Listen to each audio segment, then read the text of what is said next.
This is going to sound really obvious, but we don't read the Gospels in Aramaic, the language that Jesus spoke.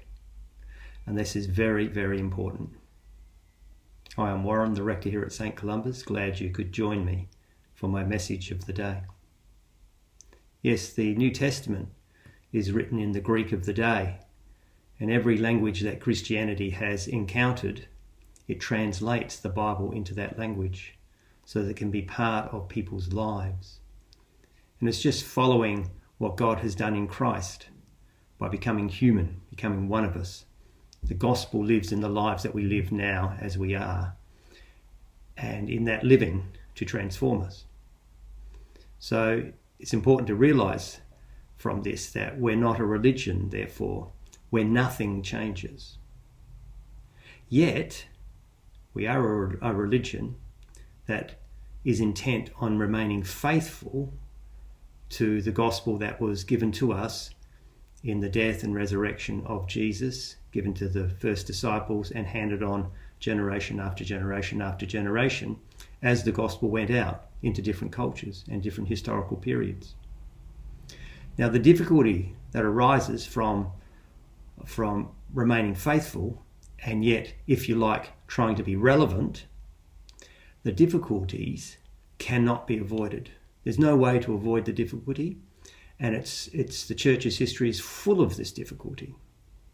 You might say at one end, one pole, is the idea nothing should change. The danger, if that were to be the case, if nothing changed, would be, if you like, the gospel might remain alien to people. In fact, what we'd be saying to people is they have to become who they're not. And it would sit very awkwardly with the doctrine of the incarnation. And that doctrine says that God became human in Jesus, one of us, really, really human, not just a human suit over the top. So that's one pole, nothing would change. It would sit uncomfortably with the incarnation. On the other pole, if let's say we labelled it relevance, the danger is that you can become so relevant that there's no gospel left, that you take the gospel into a culture and instead of transforming the culture into the image of the gospel is transforms, collapses into the culture itself. Now, negotiating those two poles, that's the difficulty.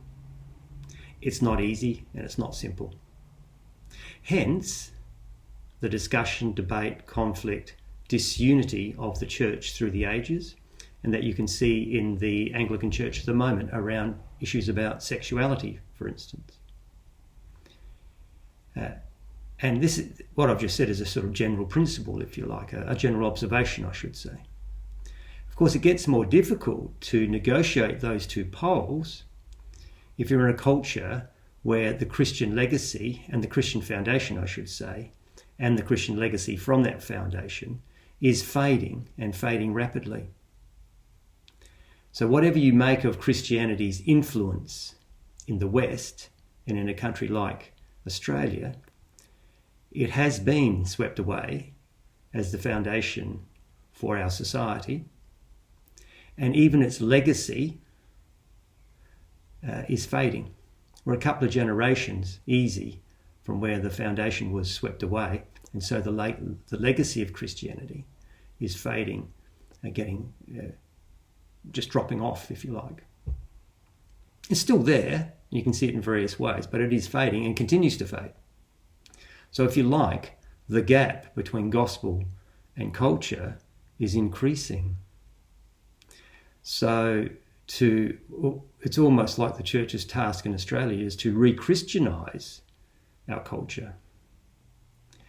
If that's the case, and only has to be about half true, then the idea of relevance can't function as it did, say, 50 years ago or even 30 years ago. See, decades ago, the church could talk about, this is an example, the church could talk about, community, justice, that kind of thing. And it would not be because it's the church doing it, let's say 50 years ago, it's not divorced from God, from Jesus, etc. But you see, the more you try to be relevant, and the church has done this with justice and community, etc., inclusion, all these things, which are all within the gospel itself. But the more we emphasize these things, but as the Christian foundation faded, so people came to see that in actual fact you don't need Christianity to do these things. Now, as they continue to do and talk about these things in a Christian way, that's the legacy. But without the foundation, where does justice, for instance, or inclusion, all these great words, where do they end up? Where they end up might not be Christian. Without the touchstone of Jesus, it might become something more or something less recognisable as what Christianity thinks is justice.